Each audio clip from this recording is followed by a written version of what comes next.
ராதே கிருஷ்ணா. எல்லாருக்கும் நமஸ்காரம். சகலம் ஸ்ரீ கிருஷ்ணார்ப்பணம் அப்படின்னு சொல்லிட்டு சாப்பிட்டுட்டோன்னா நமக்கு எந்த வித இதுவும் வராது. கிருஷ்ணன் எல்லாத்தையும் ஜீரணிச்சுருவான் நம்ம இதில் வந்துண்டு.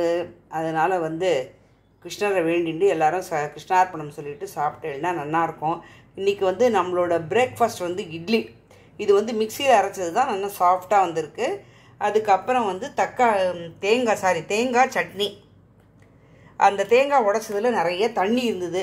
ஸோ அந்த தண்ணி இதுதான் இன்றைக்கி நம்மளோட பிரேக்ஃபாஸ்ட். நான் சில இது கொஞ்சம் சொல்ல விரும்புகிறேன், அதையும் கொஞ்சம் கேளுங்கோ.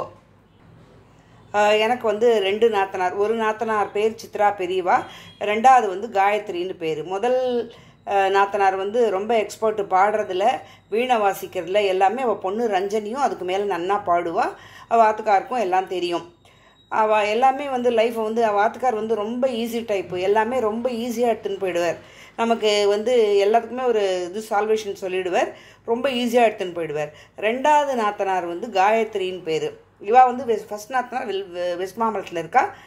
ரெண்டாவது நாத்தனார் டி நகரில் இருக்கா, ரங்கன் ஸ்ட்ரீட் கிட்டே இருக்கா. அவள் ஆத்துக்காரை பற்றி நான் சொல்கிறேன்.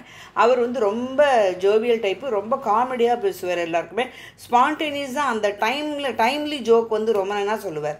அன்றைக்கி என்னை கேட்டார், என்ன நீங்கள் சமையல் குறிப்பு தான் போட்டுருந்தால் இப்போ என்ன பாடுறதுக்கு அப்படின்னார். நான் சொன்னேன், எனக்கு பாடணும்னு ஆசை தான், பட் ஆனால் எனக்கு அதெல்லாம் தெரியாது. எனக்கு நான் பாட்டெல்லாம் கற்றுக்கல, ஏதோ சும்மா கேட்குறது தான் அப்படின்னேன்.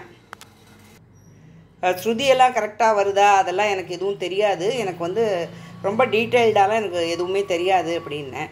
அதுக்கு அவர் உடனே ஸ்பான்டேனியஸாக ஒரு ஜோக் சொன்னார்.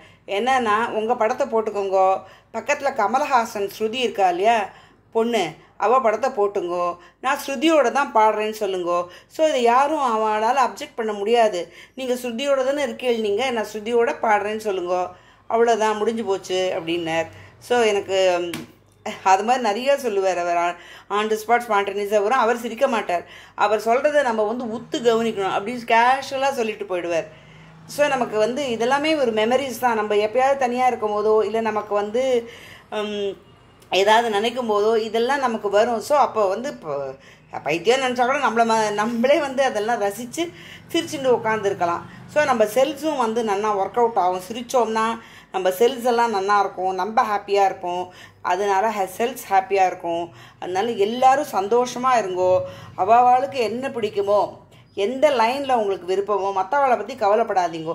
உங்களுக்கு என்ன தேவையோ, உங்களுக்கு என்ன இதுவோ, நீங்கள் அதை பார்த்துட்டு உங்கள் லைஃப்பை நீங்கள் லீட் பண்ணுங்கோ. அவர் எனக்கு சொன்னது இதுதான். நீங்கள் சந்தோஷமாக இருக்க, நீங்கள் எதை பற்றியும் கவலைப்படுறதில்ல, அந்த மாதிரி தான் லைஃப் இருக்கணும் அப்படின்னு சொல்லி என்னை அப்ரிஷியேட் பண்ணார். அவருக்கு ரொம்ப தேங்க்ஸ். அப்புறம் 499 சப்ஸ்கிரைபர் வந்துட்டா. அந்த 500வது சப்ஸ்கிரைபர் யாருன்னு தெரியல எனக்கு. ஸோ நீங்கள் 500 போட்டு மென்ஷன் பண்ணலைன்னா யாருன்னு எனக்கு தெரியும். தேங்க்ஸ் ஃபார் வாட்சிங். அப்புறம் இன்னுமே நிறையா தாண்ட வேண்டியிருக்கு. அதனால் கொஞ்சம் ஹெல்ப் பண்ணேன்னா எல்லோரும் நல்லாயிருக்கும். தேங்க்ஸ் ஃபார் வாட்சிங் my channel and subscribe me please.